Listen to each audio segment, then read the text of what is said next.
38 taong gulang na tiyahin ay nagkagusto sa 20 taong gulang na binata, hindi pa nakakaranas ng pag-ibig, sa tulong ng alak, para siyang gutom na malaking aso na hindi kumain ng 3 araw at gabi, walang pakialam sa dating imahe, yamakap sa binata at biglang humalik ng walang tigil.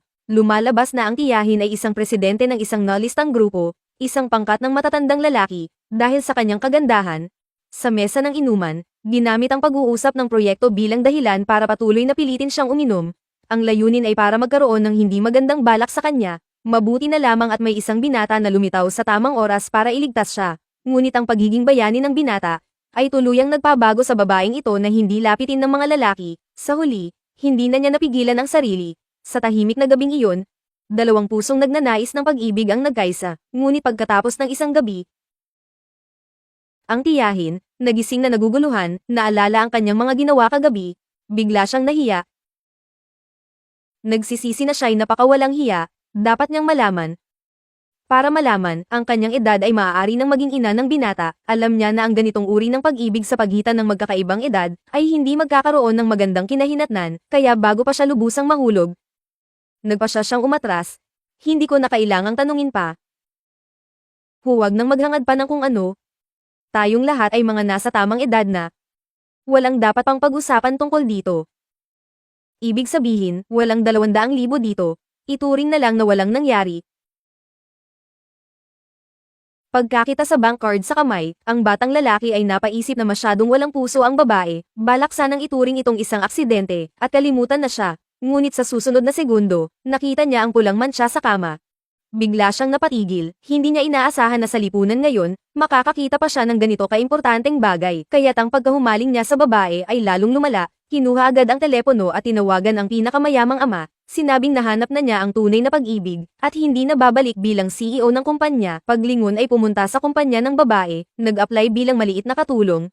Ngunit kahit maganda at mayaman ang babae, hindi pa rin siya makakatakas sa pangungulit ng ina tungkol sa kasal. Ang ina ay nagsabi na kung hindi siya magpapakasal bago matapos ang taon, ipapakasal siya sa 58 taong gulang na matandang lalaki sa kabila, kaysa mapunta sa matandang iyon, mas mabuti pang pumili ng isang gusto niya. Kaya tinawag ng babae ang batang lalaki sa kumpanya, ibinato sa mesa ang isang kontrata. Sinabing bibigyan siya ng 1 milyon bawat buwan, walang ibang gagawin, ang tanging kondisyon ay magpanggap na kasal sila para maiwasan ang pangungulit ng pamilya, walang limitasyon sa kanyang pakikipagkaibigan at pribadong buhay. Ang biglaang kasal na ito ay nagpatigil sa batang lalaki, dahil kaka-rating lang niya sa legal na edad para magpakasal, ngunit paglingon, agad siyang pumirma sa kontrata. Ngunit pagkagaling sa civil registry, ang babae ay nagmukhang malalim ang iniisip.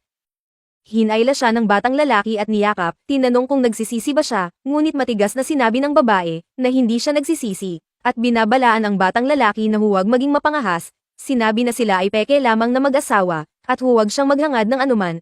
Pero minaliit pa rin ni Auntie ang sarili niya kung tutuusin, pang-akit sa mga kabataang lalaki, ng gabing iyon, sa pagkukunwari ng pagligo. Ang binata, mabilis siyang pumasok sa banyo at mariing hinalikan, natakot ang tiya sa biglaang inasal ng binata.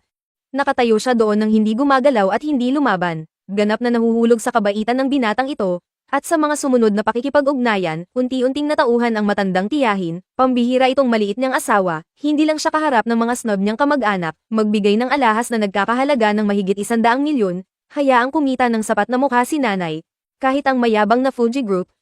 Dahil din sa mukha niya, piliin na magtrabaho sa kanyang maliit na kumpanya, at ang tanging kondisyon, iyon ay, ang proyekto ay dapat na personal na hawakan ng maliit na sariwang karne na ito.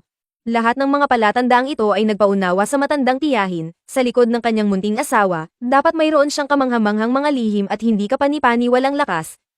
Tiningnan ko ito kahapon. Malabo. Oo, nagtrabaho ako noon sa isang malaking kumpanya. Maging katulong sa Big Boss.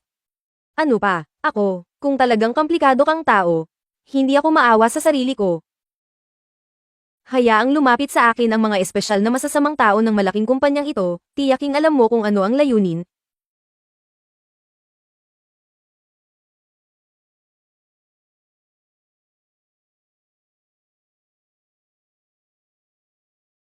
Individual na saklaw ng tungkulin. Kahit sa malungkot na panaginip, lampas sa relasyon ng magkakaibigan. Woo. Lihim para sa sarili ko,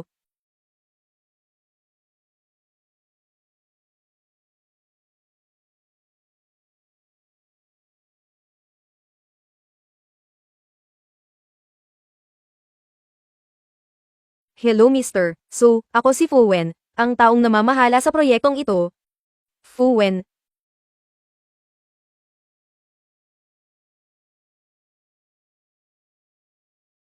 Hello Vice President, kami ni Xiaoqi ang hahawak sa proyektong ito kasama ka.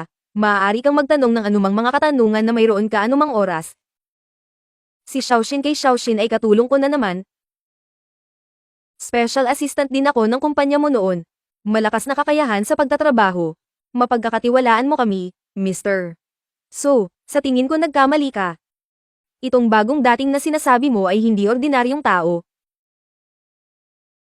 Nakatatandang kapatid na babae, mayroon akong 2 taon.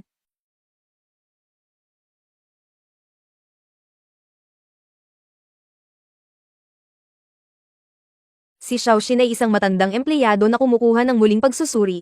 Magandang kakayahan sa lahat ng aspeto, palagi ko siyang hinahangaan.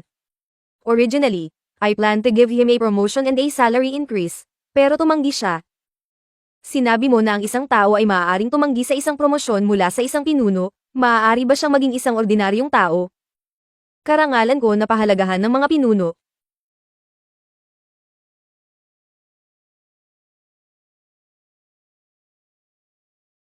Ang proyekto ay ipinasa kay Jisoo, nakahinga ako ng maluwag. Mr. So, kung walang problema, pumirma lang dito.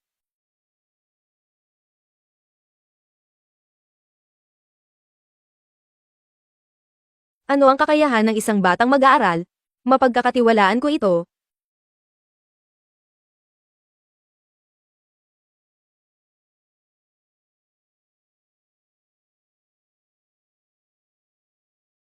Salamat Vice President sa pagpili sa akin, masayang katrabaho si Sushi Jia. Maligayang pagtutulungan, Mr. So, mayroon pa kaming ilang salita ni Xiaoxin na gusto naming mag-chat ng pribado. Tagahanga. Hindi na kailangang ipasok ka sa lahat ng uri ng problema. Nakita ko,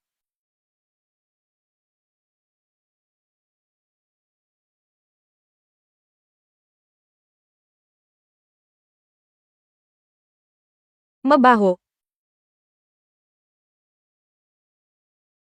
Hindi angkop na iwanan ng isang bagay na mabuti at mahalaga, maging subordinate sa iba dito. Wala ka sa sarili.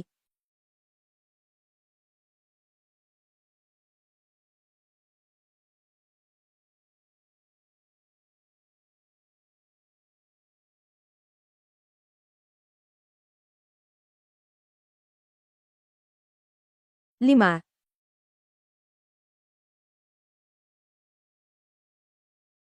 Mr. So, mag-ingat ka, mga taong talagang sumusubaybay sa akin, dapat maging masunurin ka. Masunurin?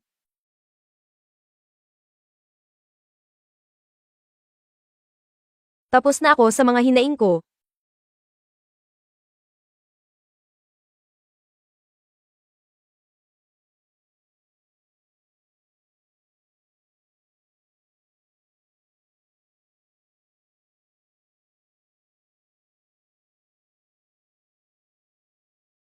Hoy, anong nangyari ngayon?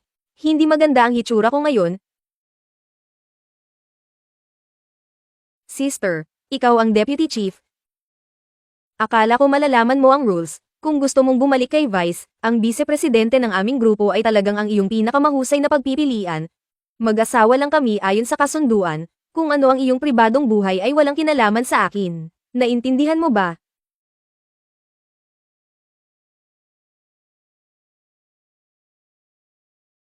Naiintindihan ko ito bilang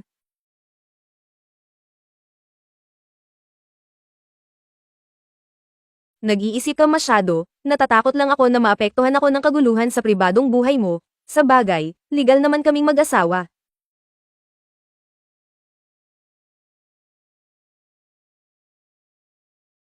56 ano?